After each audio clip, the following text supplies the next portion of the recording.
ओम शांति। आप सभी दर्शकों को रक्षाबंधन की हार्दिक हार्दिक शुभकामनाएं। कोरोना की महामारी आए या और कौन सी महामारी आए, हमें खुशियों से तो वंचित नहीं होना है ना।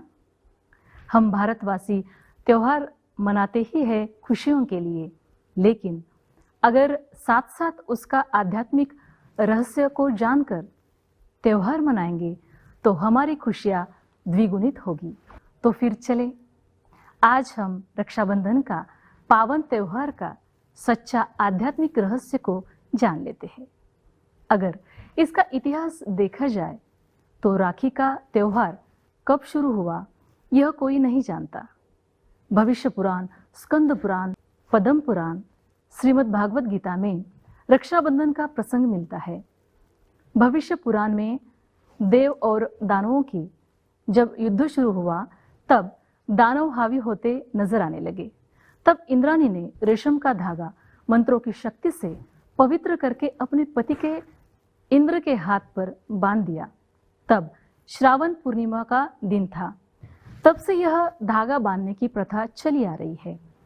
यह धागा धन, शक्ति, हर्ष और विजय देने में पूरी तरह समर्थ माना जाता है। दूसरे पुराण में और एक कहानी आती है।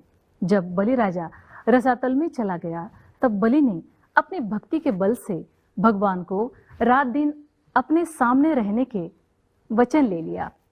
तब श्री लक्ष्मी जी ने बलि के पास जाकर उसे रक्षा सूत्र बांधकर भाई बनाया और अपने पति भगवान को अपने साथ ले आई। महाभारत में पांडव युधिष्ठिर ने भगवान श्री कृष्ण से पूछा कि मैं सभी संकटों को कैसे पार कर सकता हूं। तब भगवान श्री कृष्ण ने उनकी सेना की रक्षा के लिए राखी का त्योहार मनाने की सलाह दी। उनका कहना था, इसी राखी से, इस रेशमी धागे में वह शक्ति है जिससे आप हर आपत्ति से मुक्ति पा सकते हो। जब युद्ध में उनकी तर्जनी को चोट आ गई तब द्रौपदी ने उसी समय साड़ी फाड़कर उनकी उंगली पर बांध दी। श्री कृष्ण ने उनके बदले बाद में चीरहरण के समय उनकी साड़ी को बढ़ाकर चुकाया।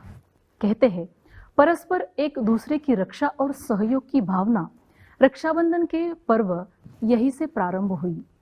भारत के इतिहास में राजपूत जब लड़ाई पर जाते थे तब महिलाएं उनके माथे पर कुमकुम तिलक एवं हाथ में रेशमी धागा भी बांधती थी, इस विश्वास के साथ कि यह धागा उन्हें विजयश्री के साथ वापस ले आएगा। सन 1935 में मेवाड़ की हिंदू रानी कर्मावती ने मुगल बादशाह हुमायूं को राखी भेजकर रक्षा की याचना की। हुमायूं मुसलमान होते हुए भी राखी की लाज रखी। हुमायूं राजा ने रानी और राज्य की रक्षा की। सिकंदर की पत्नी ने अपने पति के हिंदू शत्रु पुरुवास को राखी बांधकर भाई बनाया और युद्ध के समय सिकंदर को न मारने का वचन लिया और अपने बहन को दिए हुए वचन का सम्मान करते हुए राजा पुरुवास ने सिकंदर को जीवन दान दिया। भारत में जिस समय अंग्रेज सत्ता जमाए रखने के लिए डिवाइड एंड रूल की पॉलिसी अपना रहे थे तब भारतीय स्वतंत्रता संग्राम में जन जागृति के लिए इस पर्व का सहारा लिया गया। श्री रविंद्रनाथ टैगोर ने बंग भंग का विरोध करते समय रक्षाबंधन के त्योहार को बंगाल निवासियों के पारस्परिक भाईचारे तथा एकता का प्रतीक बनाकर इस त्योहार का राजनीतिक उपयोग आरंभ किया। उस समय बंगाल में और हिंदू मुस्लिम एकता बनाए रखने के लिए और देश भर एकता का संदेश देने के लिए रविंद्रनाथ टैगोर ने रक्षाबंधन पर्व मनाना शुरू किया। रक्षाबंधन के इतिहास में हमने देखा कि यह त्योहार सिर्फ भाई और बहन तक या हिंदू धर्म तक सीमित नहीं था, बल्कि पति पत्नी हो, चाहे राजनीतिक हो, चाहे युद्ध हो, भाईचारे के लिए, एकता या बंधुभाव के लिए इस त्योहार का प्रबंध किया गया है। रक्षाबंधन त्योहार के अन्य नाम है। इस त्योहार को पुण्य प्रदायक अथवा विष तोड़क पर्व भी कहा जाता है। इससे सिद्ध है कि इसका संबंध विषय विकारों को छोड़ने तथा पुण्य आत्मा बनने का यह त्योहार है। रक्षाबंधन के दिन बहनें अपने भाई के हाथ पर राखी बांधकर उसके माथे पर तिलक करती है और उसकी दीर्घायु की कामना करती है। बदले में भाई उनकी रक्षा का वचन देता है। ऐसा माना जाता है यह धागा भाई बहन के बंधन को मजबूत करते हैं। भाई बहन एक दूसरे को मिठाई खिलाते हैं और सुख दुख में साथ रहने का विश्वास दिलाते हैं। यह पावन पर्व जो भाई बहन के पवित्र रिश्ते को पूरा आदर और सम्मान देता है। सच्चे भाई बहन के अतिरिक्त अनेक भावनात्मक रिश्ते भी इस पर्व से बंधे होते हैं जो जाति और देश की सीमाओं से परे है। रक्षाबंधन आत्मीयता और स्नेह के बंधन से रिश्तों को मजबूती प्रदान करने का यह पर्व है। सिर्फ भाई बहन ही नहीं बल्कि संबंधों में भी राखी बांधने का प्रचलन है। गुरु शिष्य को और शिष्य गुरु को रक्षा सूत्र बांधता है। भारत में प्राचीन काल में जब स्नातक अपनी शिक्षा पूर्ण करने के पश्चात गुरुकुल से विदाई लेता था तो आचार्य का आशीर्वाद प्राप्त करने के लिए आचार्य को रक्षा सूत्र बांधता था। रक्षाबंधन पर्व सामाजिक और पारिवारिक एकसूत्रता का सांस्कृतिक उपाय रहा है। विवाह के बाद बहन पराये घर चली जाती है। इस बहाने प्रतिवर्ष सिर्फ भाई नहीं बल्कि दूर के रिश्तों का भाइयों तक उनके घर जाकर बहन राखी बांधती है और इस प्रकार रिश्तों का नवीनीकरण करती रहती है। समाज के विभिन्न वर्गों के बीच भी एक सूत्रता के रूप में इस पर्व का उपयोग किया जाता है। महाराष्ट्र राज्य में यह त्योहार नारियल पूर्णिमा या श्रावणी के नाम से विख्यात है।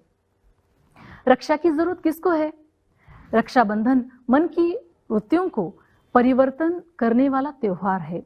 आजकल मनुष्य जीवन आर्टिफिशियल हो गया है। मनुष्य के प्यार की गंगा सूख गई है। वर्तमान समय प्रेम जताने के लिए डेज मनाते हैं जैसे mother's day, father's day, friendship day इत्यादि इत्यादि। हर एक संबंध के लिए एक दिवस नियुक्त किया गया है। कम से कम उसी दिन तो उस व्यक्ति को हम याद कर सके। रक्षाबंधन भाई बहन के प्यार के दिन के लिए नियुक्त किया गया है, लेकिन यह त्योहार नाम मात्र हो गया है। हर साल में सिर्फ एक दिन बहन अपने भाई को रक्षा के लिए रक्षा सूत्र बांधती है। बांधते वक्त अपने दिल में यह कहती है, भैया आप मेरे रक्षक हो।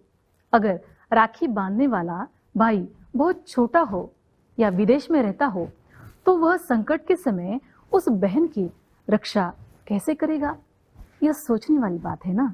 बहन होने के कारण उसकी रक्षा करना भाई का परम कर्तव्य है ही।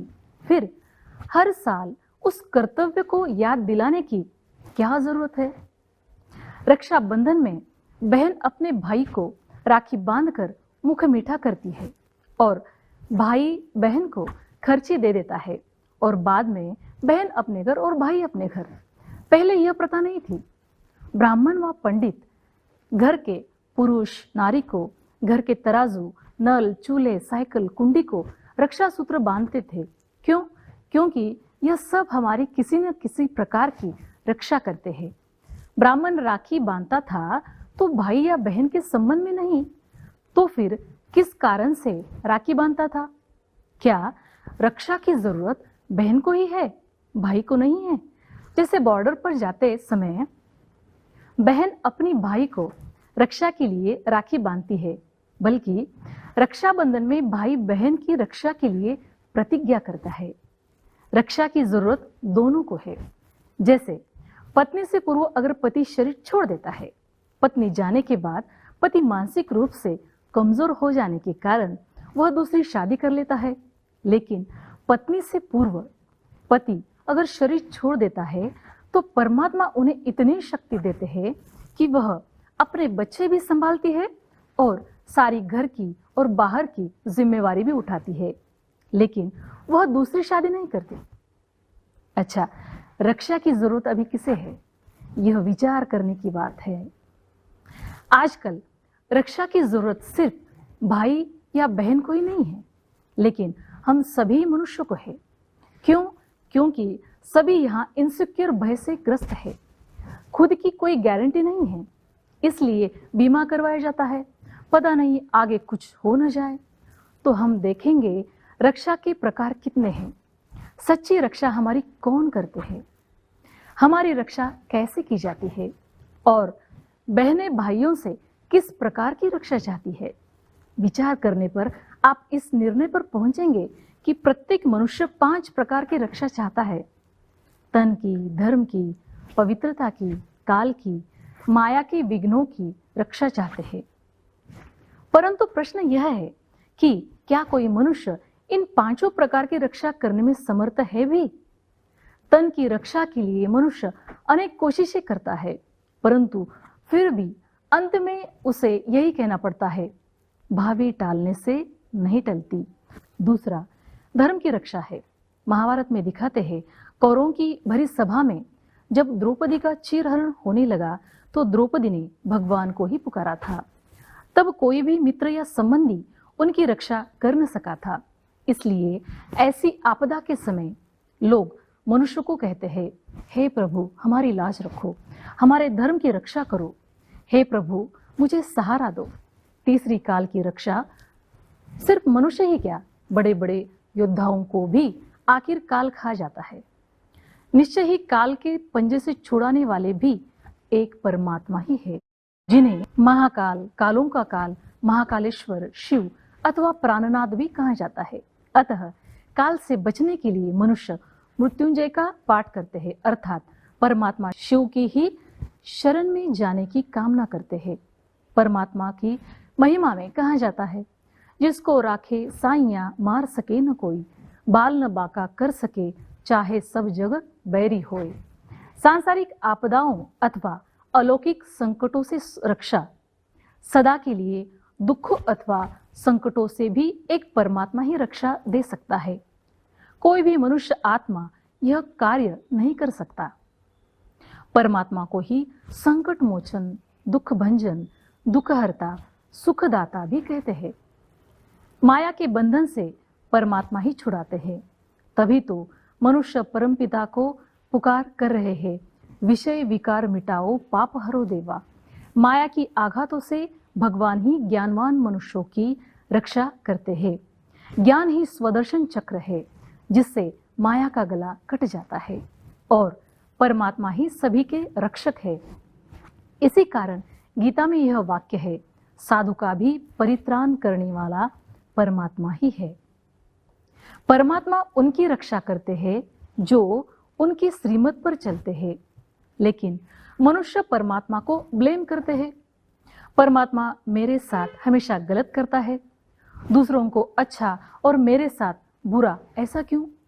लेकिन परमात्मा किसी के साथ बुरा नहीं करता। क्यों? क्योंकि परमात्मा दुखहर्ता और सुख करता है और वह हमारा आत्मिक पिता होने के नाते हमारे साथ बुरा या गलत कैसे कर सकता है? यह सोचने वाली बात है। जैसे हम आत्मा कर्म करेंगे वैसे ही फल पाएंगे। रक्षा हमारी तब होगी जब हम अपनी रक्षा करेंगे, माना पवित्रता की धारणा करेंगे। पवित्रता के सागर परमपिता परमात्मा को याद करके अपनी पवित्रता की शक्ति को बढ़ाए। यह रक्षाबंधन इसी त्योहार का यादगार है। भाई अपने बहन की रक्षा की कामना करता है, कोई उसको नजर उठाकर भी नहीं देखे, यह चाहता है। अगर दूसरों की बहन को बुरी नजर से देखना और अपनी बहन की रक्षा की कामना करना, भला हमारी बहन की रक्षा कैसे होगी? जरा सोचिए। बहन की रक्षा तब होगी जब हर भाई दूसरे हर नारी को पवित्र नजर से देखेंगे। हम सभी एक परमपिता परमात्मा की संतान होने के कारण आपस में हम भाई भाई है। आज हर भाई पवित्रता की प्रतिज्ञा करे तो हर बहन समाज में सुरक्षित रहेगी।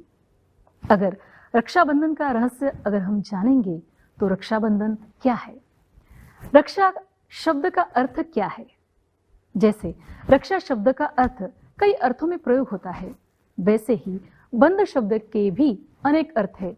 बंध माना बांधना, माना किसी को रस्सी या जंजीर से नहीं बांधना, बल्कि बंधन माना समझौते या प्रतिज्ञा में किसी को शामिल करना। राखी में बहन अपने भाई को चंदन का तिलक माथे पर लगाती है। उसका आध्यात्मिक रहस्य यह है कि एक तो चंदन शीतल होता है और तिलक आत्मिक स्मृति का प्रतीक है, और आत्मिक स्मृति से विषय विकार शांत होते हैं और कर्म इंद्रिया हमारी शीतल होती है। सबको आत्मिक स्मृति से देखो। क्यों? क्योंकि हम सभी आपस में आत्मिक नाते भाई भाई है। चंदन के तिलक के ऊपर अक्षता लगाई जाती है। अच्छा, अक्षत माना अविनाशी। भ्रुकुटी में रहने वाली आत्मा अविनाशी है। यह स्मृति हमेशा रहेगी तो आत्मा के अंदर अविनाशी शांति, स्नेह, उसकी प्राप्ति हम कर सकते हैं। उसके बाद बहन अपने भाई को राइट हैंड में राखी माना रक्षा सूत्र बांधती है। इसका आध्यात्मिक रहस्य यह है कि हे आत्मा, तुमको हर कर्म परमात्मा की याद करके राइट कर्म करने हैं। इसलिए इस पर्व को पुण्य प्रदायक पर्व कहा जाता है। उसके बाद बहन राखी के डोर की गांठ बांधती है। उसका भाव यह है कि भाई बहन की रक्षा के लिए हमेशा तत्पर रहना। उसके बाद बहन भाई का मुख मीठा करती है। इसका भाव यह है, मुख से हमेशा मीठा बोलो और संबंधों में मधुरता रखो। उसके बाद बहन अपने भाई को हक से कोई गिफ्ट या खर्ची मांगती है, या भाई उसे अपनी पसंद का कोई गिफ्ट या खर्ची देता है। इस पावन पर्व पर खर्ची के रूप में 5 खोटे पैसे आज बहन को गिफ्ट के रूप में देंगे। खोटे पैसे माना काम, क्रोध, लोभ, मोह, ईर्ष्या, अहंकार, द्वेष आदि आदि तो देंगे ना। 5 नहीं तो कम से कम 1 या 2 अपने अंदर की कमजोरी गिफ्ट देना है। तो आज हम सभी दृढ़ प्रतिज्ञा करेंगे कि गिफ्ट दी हुई चीज वापस नहीं लेंगे। ब्रह्मा कुमारीज सेंटर पर हर नर नारी को रक्षा सूत्र में बांधा जाता है, क्योंकि हम एक ही परमपिता परमात्मा की संतान होने के कारण परमात्मा ही हमारी रक्षा कर सकते हैं। सिर्फ एक शर्त है, हमें उनके श्रीमत पर पूरा पूरा चलना है और अपने को आत्मा समझकर परमात्मा को याद करना है। जब सृष्टि पर धर्म की अति ग्लानि होती है, तब परमात्मा हम आत्माओं को पवित्र माना स्वच्छ बनाने के लिए आते हैं और पवित्रता की राखी हम आत्माओं को बांधते हैं। परमात्मा हमारे अंदर की 5 बुराइयां लेकर हमको पवित्र बनाकर मुक्ति, जीवन मुक्ति देते हैं। पवित्रता के बल से हमारा भारत देश संपूर्ण होता है। पवित्रता के वाइब्रेशन से ही प्रकृति सतोप्रधान बन जाती है।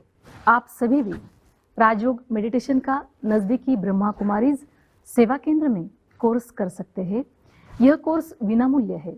आज मैं आप सभी भाई बहनों को शुभ संकल्प, शुभ भावना, शुभ कामना की राखी बांधती हूँ।